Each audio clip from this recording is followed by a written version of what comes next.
right? So I think what we're going to experience in this decade is going to be far worse financially than the 1970s for Americans who remain invested in dollar-denominated assets. But if you get out of the dollar and invest internationally, like what I'm doing, get into foreign stocks, get into commodities, I think you'll make even more money in this decade than the Americans made who did that in the 70s.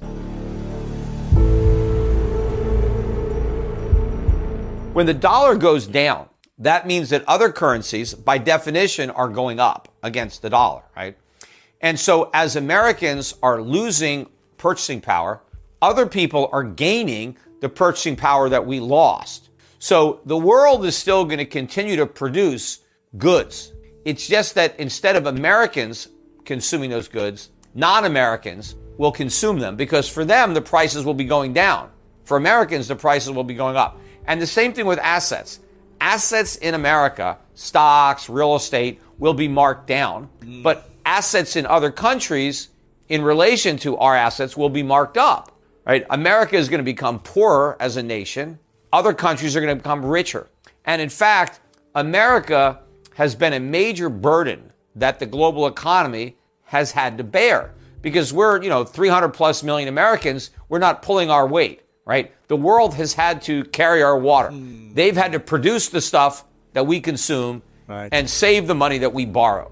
That means they've had less to consume themselves, and they've had less savings to invest in their own economies because they've been investing in ours or loaning to us. So when the dollar crashes and people are no longer hoarding dollars in treasuries, the global economy could really improve. Certain countries will really benefit from that burden being lifted from its shoulders. So in answer to your question, what I'm doing myself and what I'm encouraging my clients to do is I want to invest in countries that have the most to gain from America's loss.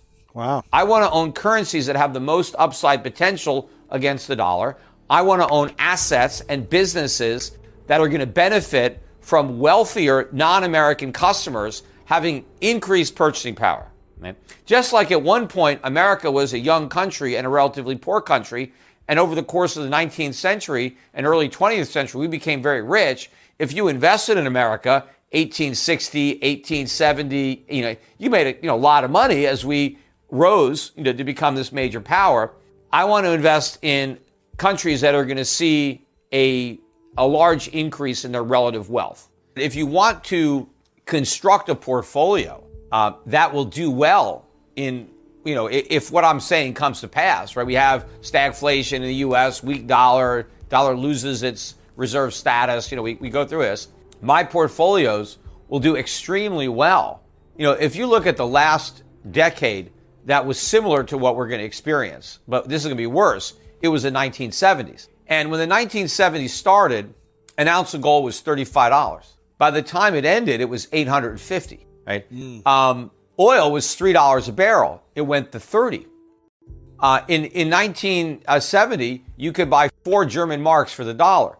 By the end of the decade, maybe 1.5.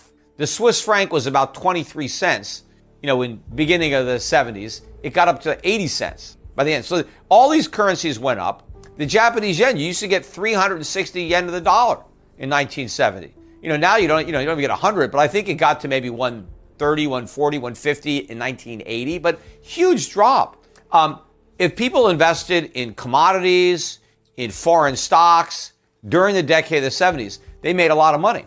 If they stayed in U.S. stocks, they lost money. If they stayed in U.S. bonds, they lost even more money, right? So I think what we're going to experience in this decade is going to be far worse financially than the 1970s for Americans who remain invested in dollar-denominated assets. But if you get out of the dollar and invest internationally, like what I'm doing, get into foreign stocks, get into commodities, I think you'll make even more money in this decade than the Americans made who did that in the 70s. Because if you understood the 60s, the problems in the 1970s had their roots in all the money we printed in the 1960s to fund big government, to fund deficits, the war on poverty, Great Society programs, the Vietnam War, going to the moon. The government started spending a lot of money, started running deficits, the Fed printed money, and then the 70s. And then we kept printing it. It wasn't until Volcker came in with, in the 80s that we actually tightened up monetary policy. The problem is we can't do that now because we have so much more debt now than we had then, and it's financed with short-term paper. We don't have the ability to swallow the bitter tasting medicine that we swallowed then, because this time it would kill us. We'd actually die from the medicine. It would be like a toxin. So there's nothing we could do. So if you understand that the inflation that's been created in the prior decade and that we're still creating is worse than anything from the 60s or 70s. And what happened was in 1971, we went off the gold standard, and that's what really accelerated it. Well, this time the world's going to go off the dollar standard. And that's going to be even worse for the dollar than going off the gold standard was. And so people need to act now, because you can't be too late. I mean, you're going to have to be early. Before we continue, help us clicking that YouTube like button and subscribe now to our channel. This shows the algorithm that you valued this information. And it helps us spread that message.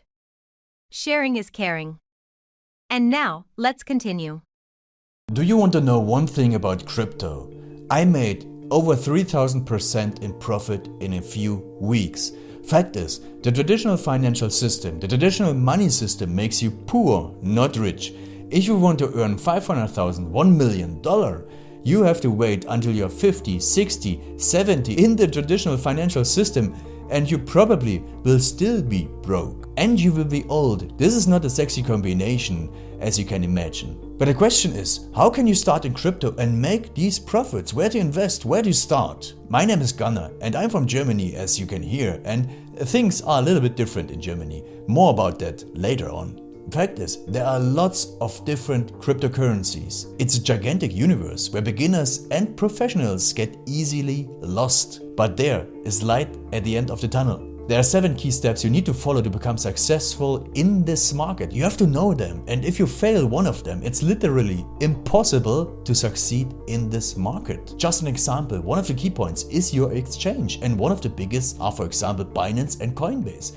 These are trusted and well-established exchanges, but, and this is a big but, you won't find the super profitable coins on those exchanges. The unknown super profitable coins that get gigantic profits are not traded on those kind of exchanges. They are traded on much smaller insider platforms that are barely known. And I can tell you what those super secret exchanges are and why they are so profitable. And another super important thing are the right information sources. The point is, the internet is gigantic. There are hundreds and hundreds of YouTube channels, blogs, pages, and much more. And there are also market makers and influencers. For example, Elon Musk, he is not a crypto guy, but the moment he recommended Dogecoin, it went through the roof, to the moon, so to say. But why did he recommend it?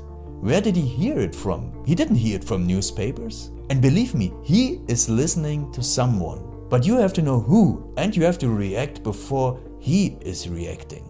This is really important. And these are only 2 of the 7 steps you have to follow in order to be successful in crypto. And if you want to know all of these steps in much more detail, and if you want to have a comprehensive checklist, here's what you should do. There is a link below this video. Click on this link and you will get the opportunity to subscribe to my channel. Click on the link and you will see a video where I explain the next steps. So see you soon. Click on the link now. I'll see you there.